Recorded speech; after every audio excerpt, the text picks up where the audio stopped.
to this Gold BJJ Instructional on positional escapes from side control. My name is Roy Van Vliet with RVV BJJ, and this is my training partner Kevin Wong. And this is going to be an addition to the side control escape instructional that I already did. So hopefully you've watched that and you already have an understanding of the importance of blocking the crossface and how to escape traditional side control. In this instructional, we're going to be taking a look at the knee ride position, or also referred to as knee on belly, as well as when someone starts switching their hips, moving into a Kuzure Gatame, or Gatame, also known as scarf hold. So I hope you guys enjoy the instructional. So before we get to knee on belly as an actual position, it's a real pain in the ass to escape. There's a point where someone's going to have to move from side control up to knee on belly. Somebody doesn't just magically end up in this position. And so what I'm labeling as pop-up defense is like, this is your time to really escape and prevent this position from ever occurring. Because as space is created, that's going to be our chance to be able to take advantage of it. Now, if we're blocking the crossface, we are stopping our opponent from establishing chest-to-chest connection and getting direct rotational control of our body. And so they're going to start looking at other variations to be able to control us. One of the ways they're going to do that is by moving up to knee ride. So as I'm here and I'm blocking the crossface and I'm properly based at a 45-degree angle and Kevin can't control me, what he'll look to do, if I'm blocking here and I'm not keeping really strong connection with my knee and regulated tension, Kevin's just going to end up popping up at this point and going to knee ride, and he's going to be able to start changing the angle of my hips, and everything's going to start going to hell. What we need to do is be able to hold a bridge to deny our opponent the ability to get into strong position, and so we're going to be able to disrupt their alignment.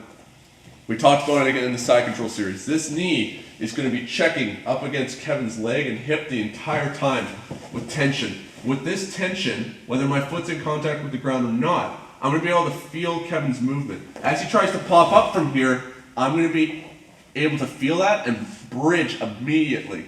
What I'm looking to do is keep myself up in a suspended bridge here with one leg, with my knee tied up against his leg. So if he tries to move to the knee ride right now, it's going to take a lot more work from him. If I just sit flat, or if I bridge in the wrong direction, he's going to be able to solidify. What we need to do is keep ourselves angled at a 45-degree angle, and I'm looking to bridge and drive with my knee to try and bump Kevin's weight off to the side, while I'm still maintaining this position of my arms until the bridge is starting to get into an established position. Once I have the bridge, these frames become a little too short for the distance, and what we're going to look to do is move to framing either to the shoulders or framing to the legs. So just from the angle here, as I bridge, if I keep my hips pointing straight up, as I talked about in the side control instructional, I'm not going to be able to generate force into my opponent. And so if I hold the bridge here and Kevin gets into knee ride, if he just starts driving into me right now, the force vectors don't match, and I'm just going to end up getting collapsed. What we need to do is be here at a 45-degree angle, and then as your partner lifts up and tries to go to knee ride, we're blocking, and I'm trying to keep myself angled here. I'm on the ball of my foot here, so I have a little bit extra height to my bridge, and then I'm going to be able to start moving my arms to better frames. You have to be able to hold that bridge. It's going to take some strength to be able to do so, but if we're just getting collapsed immediately, we're never going to have time to work. When it comes to framing against the knee ride position, if Kevin just moves up into knee ride, I'm not going to be able to really effectively block to the far shoulder like this. And so what we're going to be looking to do is either frame to the near shoulder. Here I'm just taking my thumb and I'm bringing it to the inside of his armpit. It can also be with no thumb. We can block to the cross shoulder like this, arms extended. If I have both extended like this, unless I'm doing something to really disrupt his base, we don't want to be keeping ourselves right here. What I prefer is taking this arm and framing to the knee here. So I'm going palm up, and with my thumb grip, I'm framing right here to the inside of his knee. So I'm going to be able to start trying to keep his center of gravity off to the side. Right now we can see Kevin is directly above me, driving weight in. As I start to frame to the shoulder and frame here, this is going to allow me to start looking at ways to shift my partner's center of gravity. When it comes to framing this leg, don't ever take this hand and place it on the knee in a way that allows your elbow to be opened up like this, because he's just going to be getting an underhook. We take the elbow and we frame here. We use short frames because we don't have very much space to work here. So how you use your grip, it's kind of up to you for different frames, but I like framing to the near shoulder and the far leg, or using my elbow as a frame to the top leg here. So I just want, for practice, your partner's in side control, blocking the crossface, regulated tension with my knee right up against his hip. As he lifts, bumping him. If he falls over to an extent, then that's even better. That's what we're going to start looking at for the first ways of escaping this position. But here, he pops up. I'm keeping that connection from here, moving into established frames. Kevin starts putting weight into my hips. I can hold this. As I can hold this, this is what's going to allow me to buy time to be able to start looking at inverting and getting into a whole bunch of different ways of escaping that position. So make sure that you bridge at the proper angle. Make sure you can hold it against your opponent or your training partner putting weight on you, and try and find the proper ways to establish frames. The first option we're going to look at is if our opponent really gets disrupted in a way that forces their hands to have to be posted to the mat so that they don't fall over.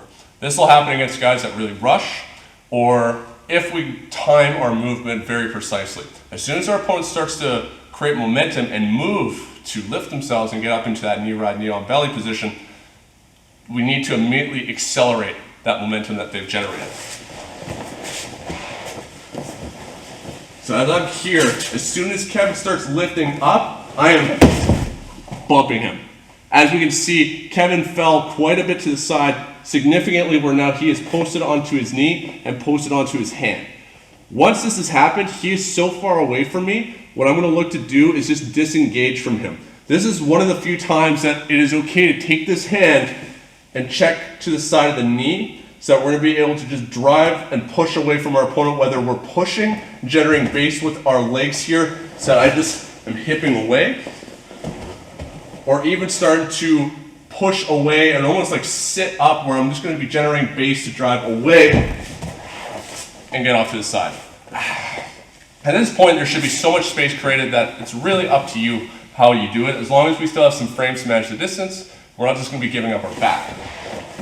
They won't always fall over that much, but even from here, if Kevin, say, posts both his hands to the mat but keeps his knee relatively on top of me, so as I'm here and he starts to lift and I knock him like this, there's going to be enough space here that I could take this hand and put it to the side of his knee, but see, watch my elbow, it's tight to my body. Because he is lifted up so much and he's up by my shoulder at this point, I'm not posting my hand on his knee and having an open arm. Here, if he tried to look for an underhook right now, it wouldn't be a great time for him to do so anyway because he's so high up, but there isn't that space. We don't put our hand on the knee if it's like this, where now my elbow is opened up away from my body. So here, as Kevin tries to lift up, I bump him. I'm able to push his knee off to the side at that point because he doesn't have strong connection to my body. Let's go from here. See how this knee is constantly checked up against him? There isn't that space here. Like this. As soon as he starts to lift, bumping him. His knee, look how it's already off the side of my body. It's not even touching me at this point. I'm going to be able to take my hand. I can even start looking for an underhook if I want to, but I'm just pushing myself out of that space, starting to immediately bring my legs in to keep that distance between us, establishing more and more frames. Anytime we can bump and displace our opponent's center of gravity and affect our alignment, it's going to give us so many more options. This is obviously like a best case scenario where, in the sense that somebody has already gotten by our guard, which is not a great scenario, but we have significantly caused vulnerability in their alignment. Typically, this is going to be lower belts that it happens to, but any move timed absolutely perfectly can even get higher belts. So we're going to start looking at now the same options off of this bridging motion against higher level guys that are not breaking their alignment as much. This time when we bridge with our opponent moving into the knee ride, their knee isn't going to move off of our body so much, and they're also not going to get displaced to the point where they have to post their hands to the mat. Guys that move into the knee ride and are comfortable in this position can surf on top of your hips and are going to be able to adjust base as necessary, usually with just their one leg that's in contact with the mat. In this circumstance, we need to be able to hold that bridge and adjust our angle with our leg that's in contact with the mat. So here, as Kevin starts to pop up, I'm bridging and bumping him, but what I'm going to be looking at doing at this point is immediately establishing frames to try and hold him back, and I'm going to have to adjust my hips. Here, his knee is starting to beat my leg, and it's going to be difficult for me to get my leg in. What I need to do is start to move my hips back so I can establish this frame against him. At this point, I'm going to be able to keep him back. This arm is going to be framed to the bicep or that cross shoulder, and I'm going to look to keep this angle as I start to perform a high leg motion, bringing this leg up and over top of his shoulder and recomposing my guard. The earlier I can respond to keep my leg in front of his leg, the better. That one was a little bit of an extra late response. So as I'm here and he starts to lift up, is starting to bridge and move my hips back to try and get this knee framing him. As you can see there's going to be a bit of resistance. If I do not have my hips aligned perfectly, like I said, at a 45-degree angle, if I'm straight up and Kevin starts to lift up and I do this, he's just going to access my leg as a lever. I need to have it here, and the more I can get my leg in front, like obviously here, if there's an exaggerated position of the space, you can see how I could basically just start reestablishing guard at this point. His knee's tight to my hip. As he starts to lift, I'm looking to bump him and bring that knee in front.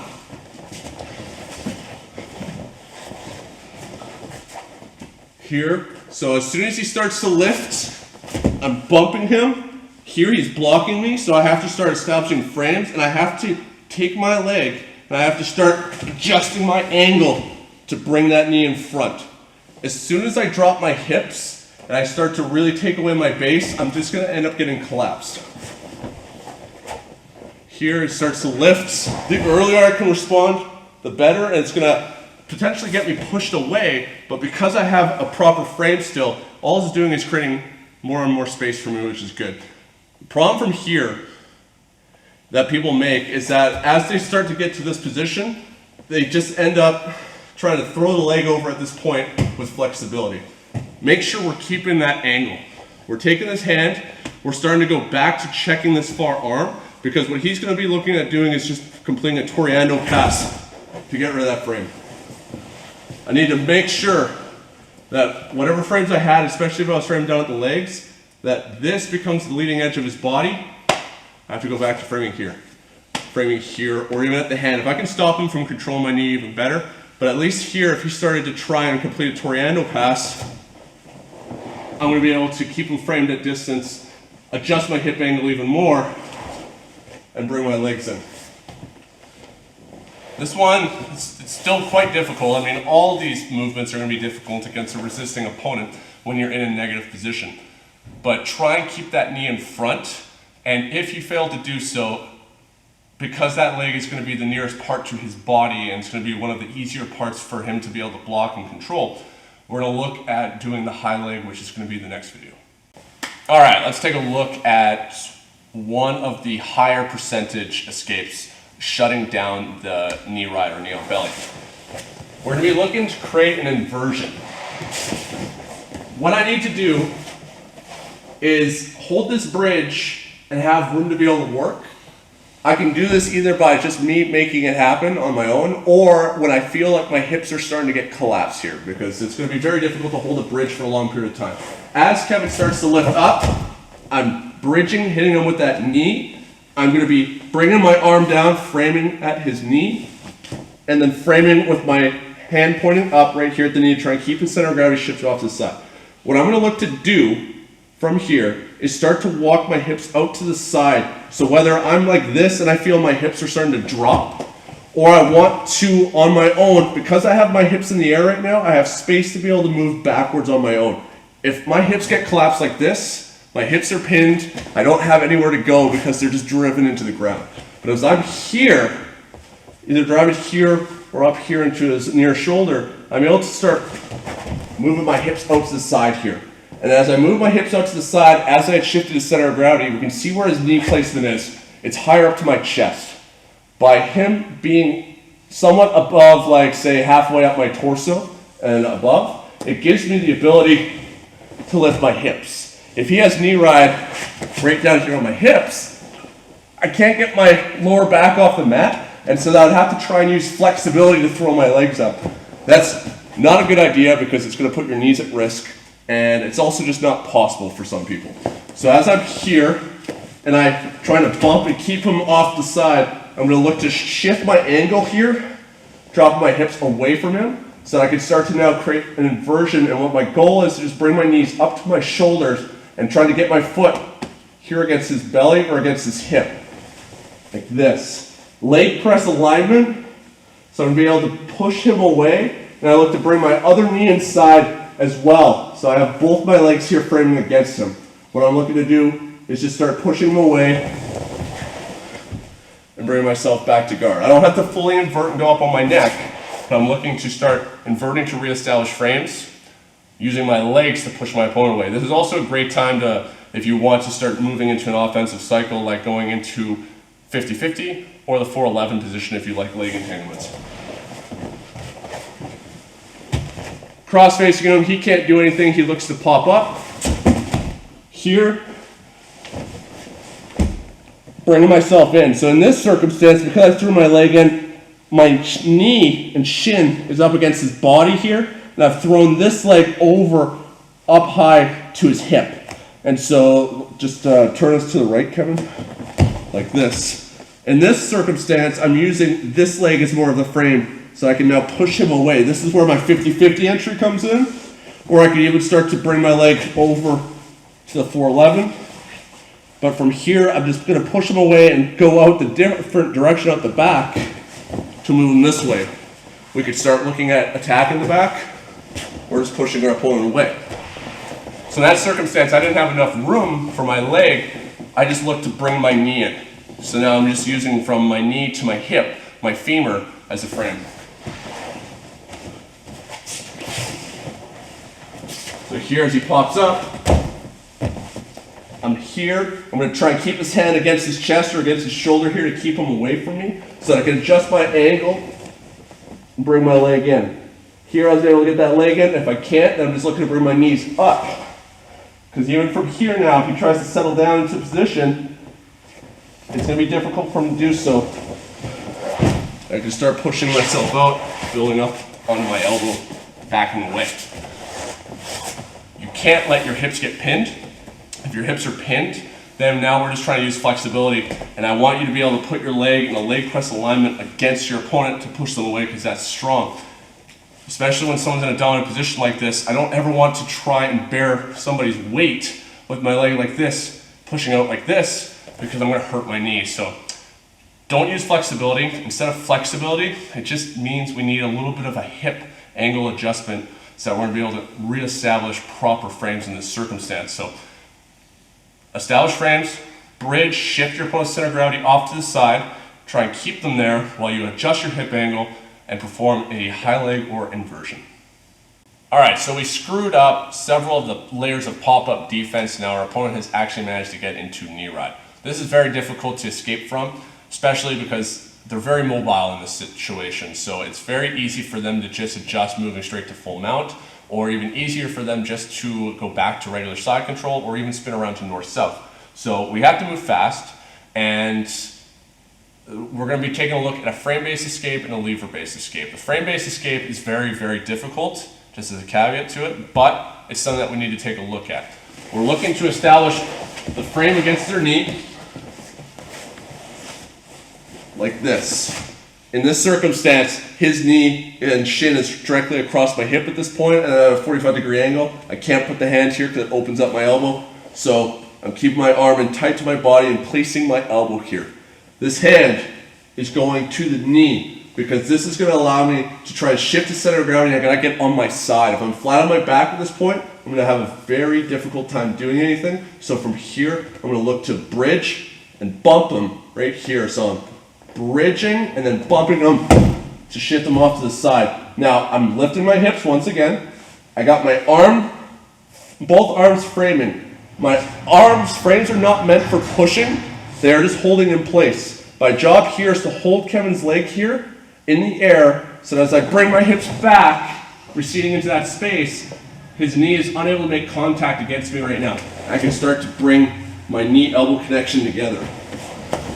If I don't have a frame in place and I drop my hip, he obviously is just going to stay connected to me. So as we're here, he's got to the knee ride position. Blocking like this doesn't do anything for me, so I immediately move into my framing position for knee ride. I'm going to bump him and get turned onto my side. Now I'm holding him back as I recede to the space behind me because I've lifted myself up to fall back and immediately bring my shin in. I'm not going to be able to get very much space here, but if I can establish knee-elbow connection, if he starts trying to drive into knee on belly against me right now, it's going to be very difficult for him to actually do anything from here. And this is it's going to allow me the ability to elevate him with a butterfly hook and start moving into half guard. Or a smarter guy is just not going to drive back into me at this point, and I'm going to be able to start looking at getting back to a full guard. We'll do an angle from. So as he moves into a knee ride, I'm blocking him. Let's just turn slightly like this. So here I'm going to bump him the best I can. I'm going to keep his knee up as I drop my hips back and just get my shin in like this. As soon as I've done this, I have to look to try and get this knee up to my elbow as much as possible. The more I can keep framing him here, the better. I don't want to take this arm away because he's going to be a little more mobile and being able to shift the center of gravity back to me. But by doing this, we can see how now he no longer can control the inside space between my hip and armpit. If he tries to close this distance at all and control me, it's going to be difficult to do so. I'm going to be able to start finding ways to say, bring this as a shin shield against him to frame him away and get back to guard. The knee ride is extremely dominant because they can control that space between our hips and armpits very well while also keeping that mobility. So we're looking to bump them, create a little bit of space, so then we can start to reestablish knee-elbow connection. That's going to deny them the knee ride. We're going to take a look now at a lever-based escape against the knee ride that allows us to get back to half guard. This is one of the smaller motions and also in that the easiest motion that we can use to actually defend against the knee ride. So this is an option that Rob and I like a lot because I'm lazy. So, he's in the knee ride. What we're going to be looking at doing from here is keeping our elbow framing against the knee. Only this time what we're going to do, either because we feel like we're getting turned away from him or this foot is extremely connected to our body, I'm going to look to take this hand with a C grip and frame down at his foot. Or I could sometimes, if I can't even get my fingers underneath his foot, I'm just going to take the palm of my hand and try and control at the side here, which I'm going to give you another angle in a sec. What I'm going to look to do is bump him, because right now I can't move his leg because the center of gravity is on top of it. But if I can shift the center of gravity in front, like this, I'm going to be now able to detach my hips backwards and keep his foot floating in the air. I have my elbow in contact with the mat, so I'm going to be able to now bring my foot underneath and hook him into half guard. From here, depending on where his foot is or where his knee is, if the knee is still on this side, moving underneath and pulling myself into a deep half is going to be the easiest. And if he's starting to have his knee off on the side here, I'm going to be looking to turn on my side, threatening with an underhook or a single leg. So I'm either going to be able to become offensive or just use it to create a threat that I'm able to use that space to get back. So from this angle, knee ride. So here his foot is tight against my hip. I'm going to be trying to make connection here with my arm down here at his ankle or at his toes. What I'm looking to do is keep my elbow base into the mat right now, so even from here, if he tries to move his foot around, it's difficult to do so. And then once I have bridged and bumped him, you can see how now my forearm starts to just angle straight up like this. Now if he tries to move his foot, it's difficult. Here tries to move his foot, difficult. I'm not using my arm against his leg, I'm using just a frame, and he can't disintegrate my bones, so there's not much he can do from here. Because the foot's in the air now, I can look to bring my knee underneath to deny the inside space, so then I can push the foot in and start hooking into a half guard. From here, firing this arm underneath while keeping my elbow in contact with his knee, so I can walk my hips out to the side, keeping them into a deep half. Or from here, looking to bring my knees up to reestablish frames and push them back to a further range guard. Let's do one angle this way. Notice it's here. Bring my arm in like this. If I can't get here, I can just make this grip here almost against like the heel or the side of the foot. I bump him to keep connected. Here his knee is starting to drift across my center line. So I'm looking at moving into my half guard. And depending on what you know from there, we can just use it to attack, threaten back attacks, or just disengage. So if you haven't already, as you start to work on positional escapes, whether it's mount, side control, half guard and deep half guard are two of the closest range guards that we have in jiu-jitsu, where our opponent has almost solidified a guard pass. They're our last ranges of defense in our guard retention phase, but they're also the two closest guards for us to get back when we're escaping from dominant positions that our opponent has established on us. So really critical, even if you don't like half guard and deep half very much from an offensive perspective, that you develop those two guards so that you're going to be able to immediately chain them for defensive movements when you're escaping from negative positions. Another option our opponent's going to look at when they can't control our upper body very well because we're blocking the crossface and denying chest-to-chest connection is they're going to just change their angle of their hips and settle down and look to try and fire an underhook. This is Kuzure, Kesa, Gatame, which translates to broken scarf hold. So from here, I've stopped Kevin in this traditional side control that he can't get the distance closed. What he needs to do is control my hips. Before we looked at the knee ride, but now he's just going to actually settle down even lower and just shift his hips here. The main thing that I have to be focused on is still keeping this position, especially this arm, because what he is going to be looking at trying to do is solidify an underhook and start opening me up. And if he can get into this position, this is going to be very difficult for me. Keep this arm framing. It's actually going to become even more effective because he's trying to lower himself. What we want to try and do is keep this bladed stance that he has and actually continue to try and turn him away. This arm is going to be having a difficult time framing with just the forearm because his left shoulder has backed away. So what I'm going to look to do is actually frame out more here with my hand with a C grip right here at the crook of his elbow. Here I'm able to twist him up quite a bit more so that now if he tries to turn back towards me, he can't. The reason why this has changed is because he was first trying to pin me with the lead shoulder here. He changed the leading edge and now switched it to the right shoulder.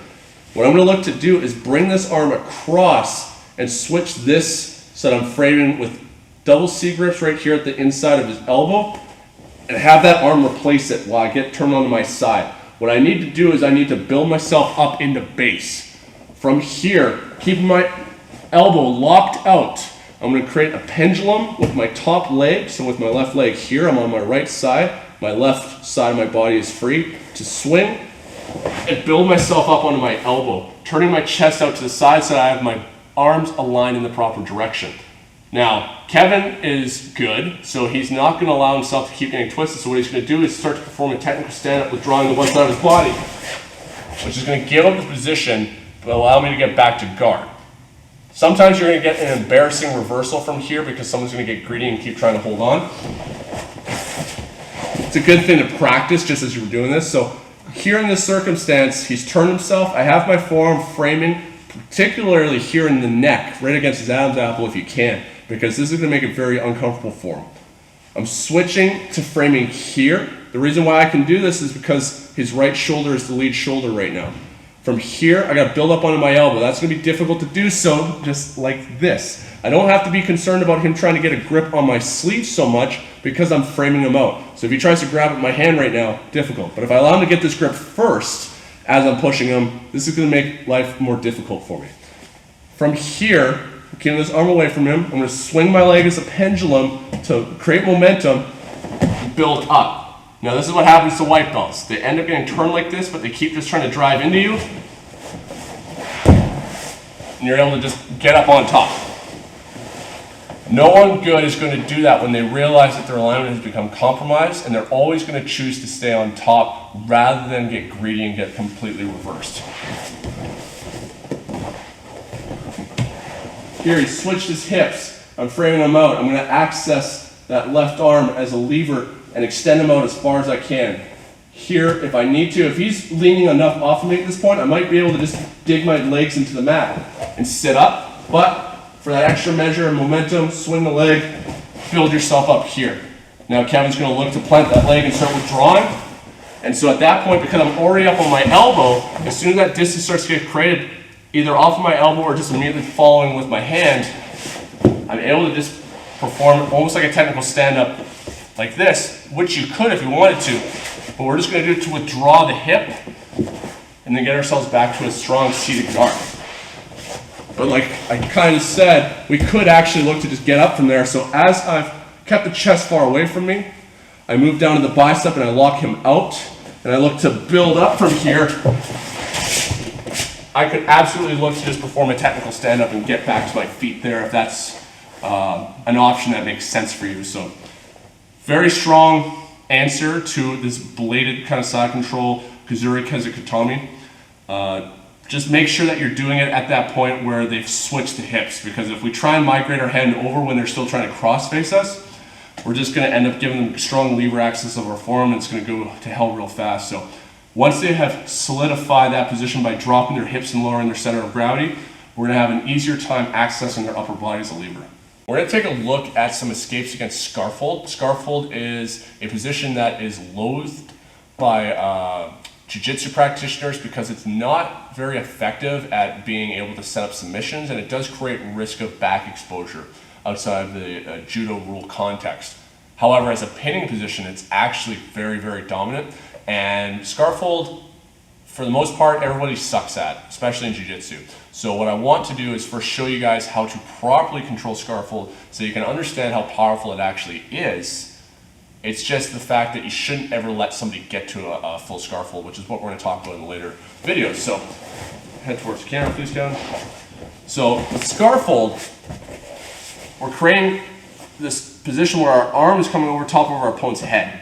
And so Kuzure Kesa Gatame is broken scarfold, where we have the underhook. This is very strong because it allows me to have rotational control of Kevin's body, but it also denies him the back take.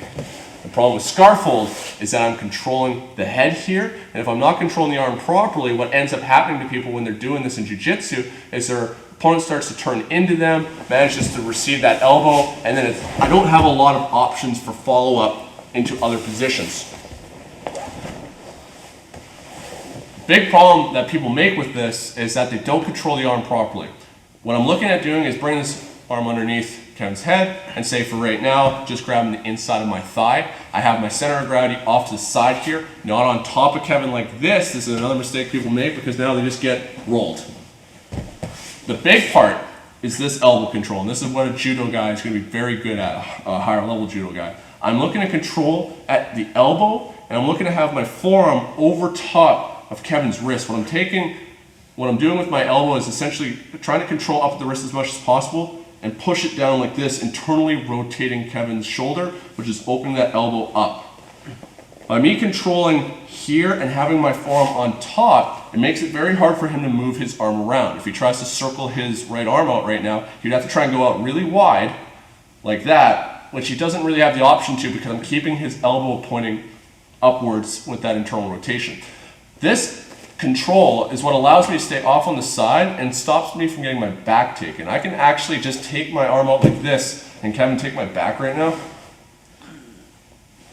He can't move around because I'm opening up his arm like this. If I can keep his shoulder internally rotated here, it's very difficult for him to turn into his arm. What happens is as he can externally rotate and bring his elbow back in against his body, now I've lost all control.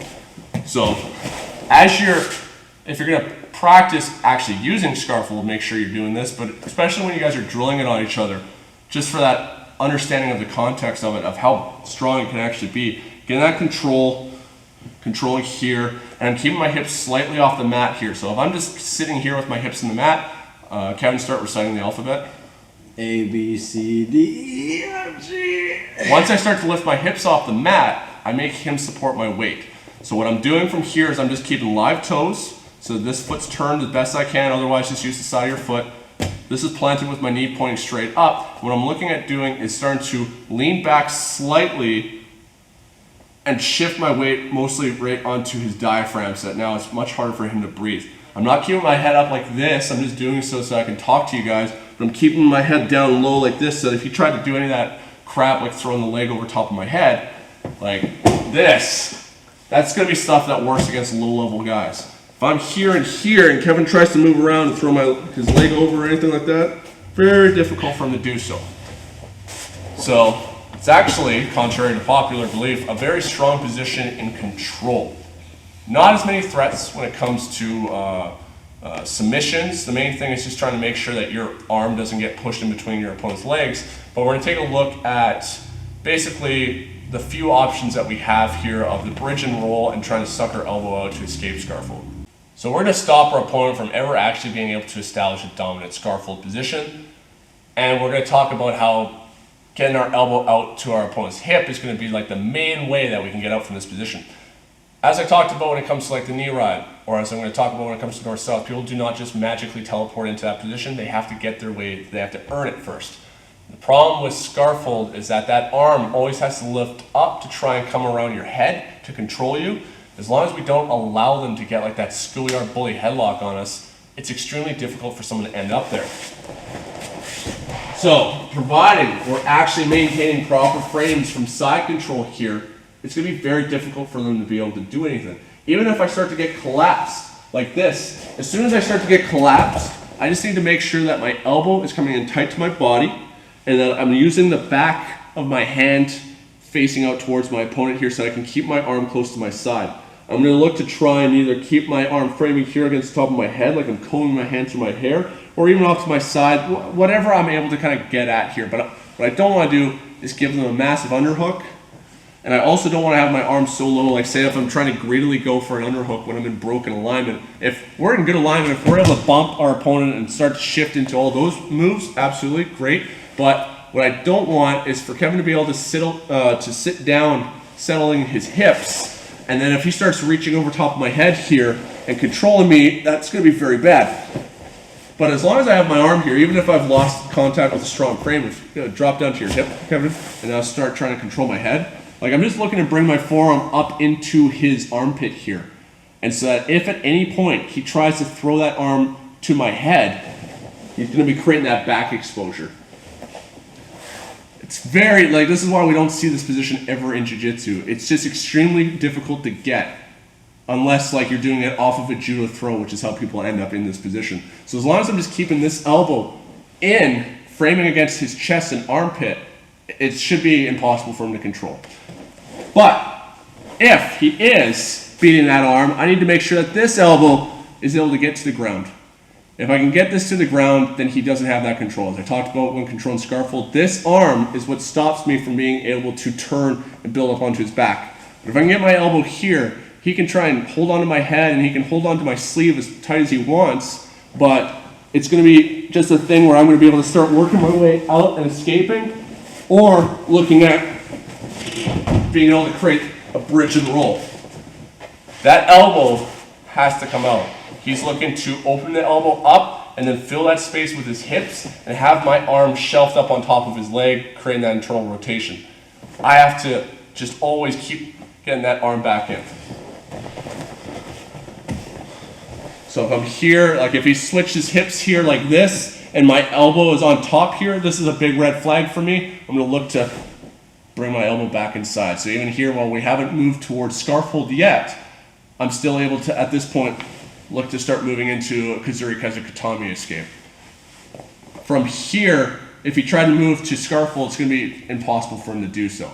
If he manages to beat this arm to an extent, like this, then I just have to make sure that this arm stays tight to my body. So if he tries to move into a scarfold at this point, I want to be able to slip out, and then even if he's got control of his elbow, I can start at least looking at ways like bringing this arm through to a motorcycle grip and getting rid of that control, so I'm going to be able to start building up and attacking the back. Depending on how good he is at scarfold, he's going to know when to bail on that position immediately. So it comes down to alignment. Don't allow your opponent to open up your elbows like this and being able to control. So whether it's shelving the one arm up on your leg or being able to open this up and get around it, or firing a strong underhook, because Kuzure, Kesa, Gatame to me is just as bad, if not worse, when it comes to escaping as well as the potential follow-ups for submissions. So make sure you keep your elbows in tight to your body and use them as proper frames, and you're never going to let your opponent solidify a scarf hold position. Now we're going to take a look at the traditional bridge and roll versus scarf hold position. Whatever side you want. So here, sure. So here Kevin's got scarf hold. What we're going to look to do is bridge and knock our opponent forward to shift their center of gravity so that we can roll them over top of us. This is extremely difficult to do, as I said, against somebody who's good at this position because his center of gravity is already going to be off to the side, and so moving him is extremely difficult. What we need to do is connect our hands, and we're going to try and use their spine as a lever. I've seen it, and it's how I was originally taught this, is clasping your hands around their hips, but what we would rather have is leverage against our opponent's body here. What I'm going to look to do, because he's controlling my arm, is clasp my arms together as well, just that if he's trying to isolate my arm and say push it down in between his legs like this, I can't allow this to happen. I'm going to clasp my arms together. What I'm going to look to do is walk my hips out away from him, so that I'm going to be able to create a stronger bridge and roll here. From this position, I'm bridging and I'm going to knock my arms up into his shoulder. So like this, I'm trying to post his head down to the mat as best as I can. So now from here, driving and turning him over top of me.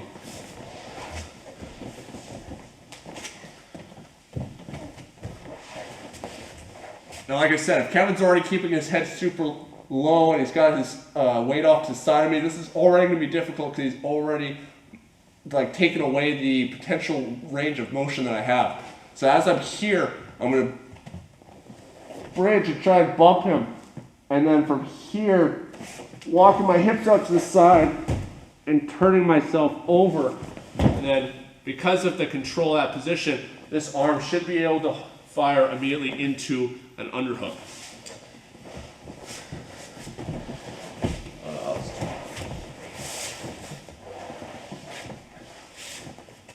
So from here, if he's off to the side of me like this, it's very difficult for me to actually get in a meaningful way here. And so I'm going to be looking to create a profile in this direction so that I'm going to be able to move him over, but I have to lift the hips. So from here, my hand's connected, whether I'm just grabbing over top of my wrist or even a gable grip.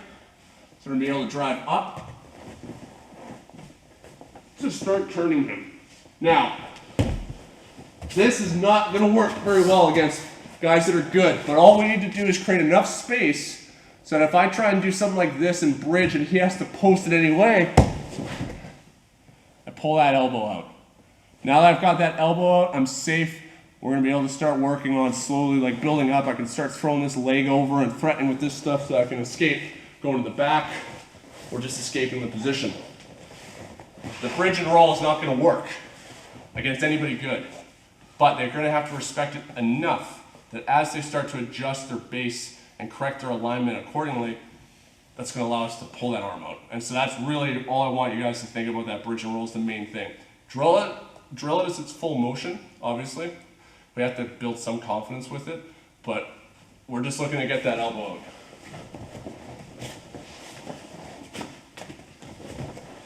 So here, he's got control of this elbow. I have to clasp my hands together. I don't have a choice. At this point, I'm going to bridge and drive up into his armpit with my arms like this. I'm going to try and roll him, and then at this point, pull my elbow down to the ground. Once I got that, now I'm able to escape. If I'm bridging and I try and pull that elbow out, and then he really grabs that elbow and he really starts reefing up on it, he's creating upwards force, pulling my elbow to resist me pulling it down. Then I'm going to try and bridge and roll him. Under that context, I might be able to make it work because I'm starting to use his energy against him. So that's really like your main two going back and forth. As I talked about, like there is that kind of bullshit escape where you can just push your opponent's head away and throw the leg over. If somebody was, that you can just control through. Yeah.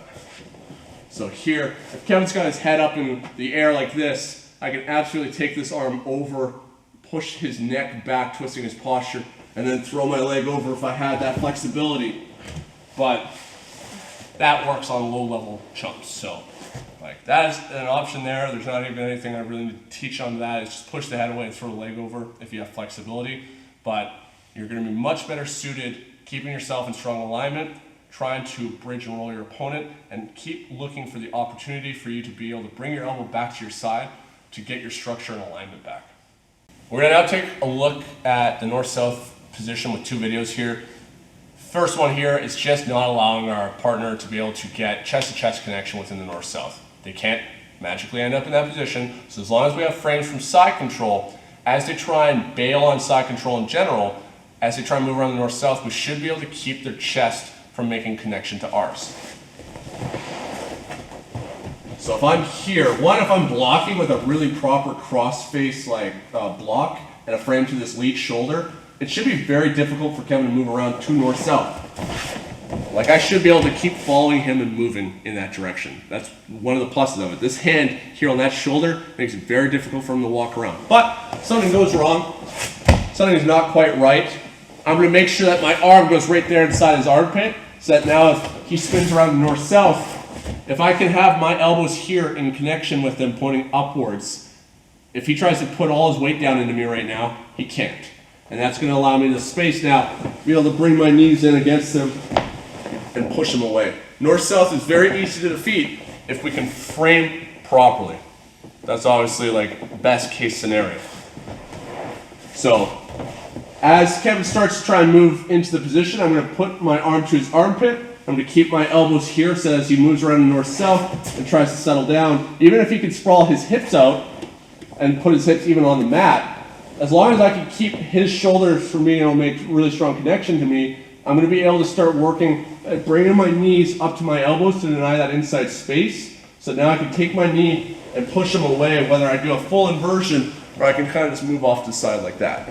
So from here, as Kevin moves around, my arm goes into his armpits like this. And now I'm going to look, like bringing your feet in is absolutely an option, but it can be very difficult to do so. So we're just going to look at rocking up and bringing our knees to our elbows like this.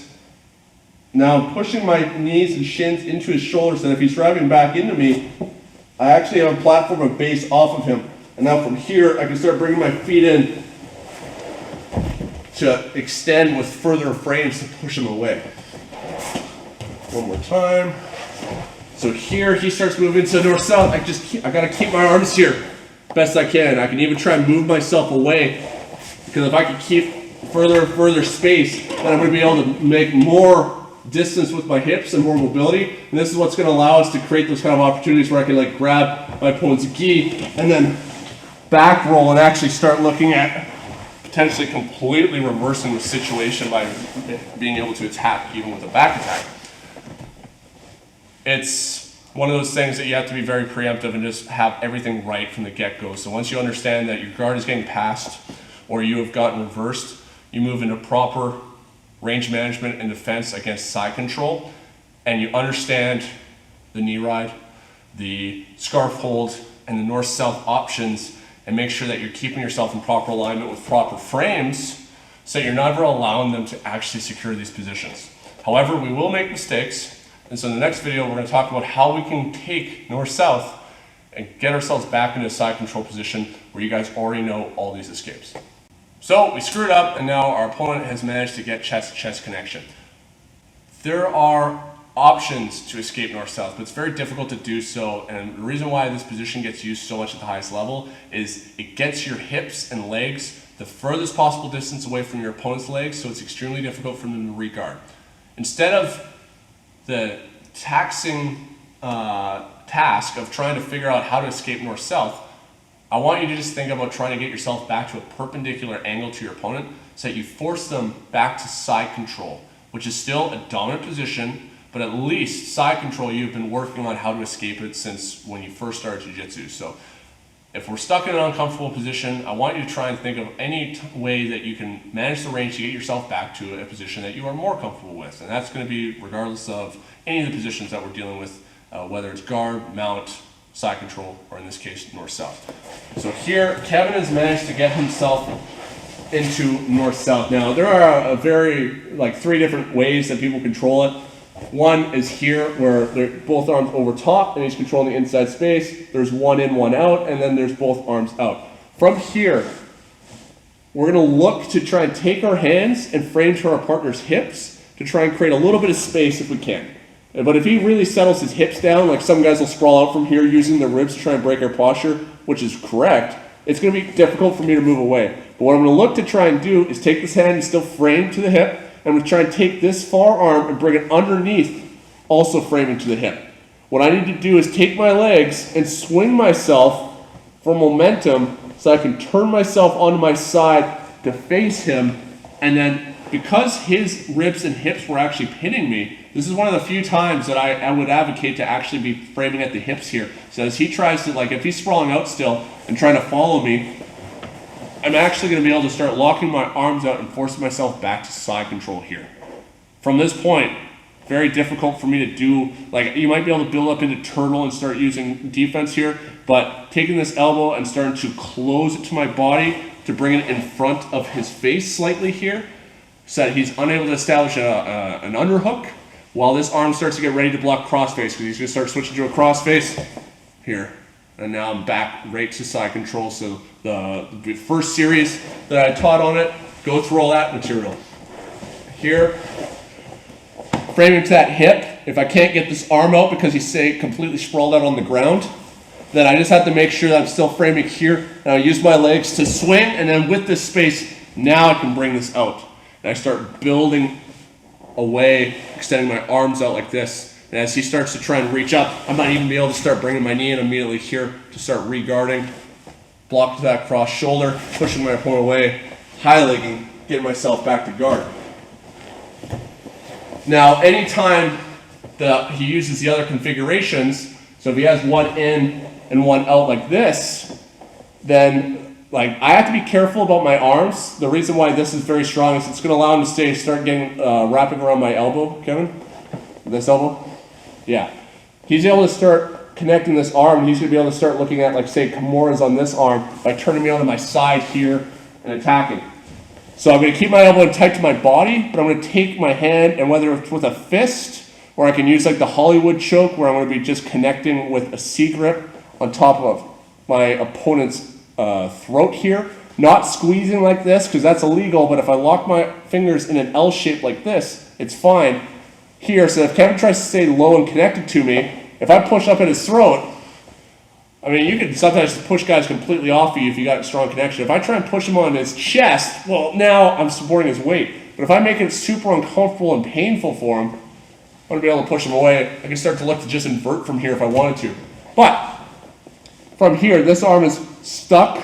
I'm going to bring this arm in front as much as I can, and I'm going to look to push him. I'm going to try and bring this arm out to the side again. I'm just walking myself around to that perpendicular angle so I can start to get myself turned onto my side here. Obviously, the configurations of our arms are always what's going to be different. I might have an underhook, I might not have an underhook, but as I'm in a position like this, if he starts to bring this arm across to cross-face me, I have to make sure I'm blocking that cross-face, or at the very least using the back of my hand to frame against my head. So if he's trying to control my posture, try and break my posture right now, Kevin. I'm at least able to stand to this ball and start working myself back up, and then from here, start getting myself back to a range that makes me a little more successful being able to defend side control. If he has both arms out like this is really only in gi usually, because he might be reaching to my lapels. It's going to allow him to say, like, just stand up and deadlift me and take my back. But from here, taking my hands, I'm just looking to always try and frame to the throat as much as possible. So here I'm taking my forearm, just going right across his neck, reinforcing my own hand on the other side. So if I was here, bring the arm across, reinforce him to the wrist, or double Hollywood choke, so staying nice and tight to me, Kevin. I just gotta look to try and wiggle and create space. If I can also take my shoulders and biceps, because that's the only part that makes contact with him, to try and push him a little bit lower on me, so that now I can create that space to push him. And then I can start looking at just establishing that knee to elbow connection and being able to get myself back. So we can still find ways to create space to just perform that inversion, getting our knees to our elbows. But otherwise, just look at trying to get your arm across, blocking to the hip, turning onto your side, and forcing yourself into side control from the north-south. Hey everyone, so thank you so much for taking your time to go through this instructional. I hope you had watched the side control escapes the first volume before jumping to this one, because it would have obviously given you a lot of context and a foundation to build upon. But once you know how to defend side control, there's going to be some variations of side control or moving towards north-south that your opponent's going to use when you're blocking the crossface effectively and denying them that chest-to-chest connection. So this is going to be follow-up stuff that you need to know. As always, Kevin, thank you for your time helping me with this instructional, and thank you to Gold BJJ for this opportunity to teach you guys. So I hope you guys got something out of this, and if you got any questions, then hit me up on Facebook or message us through Gold BJJ.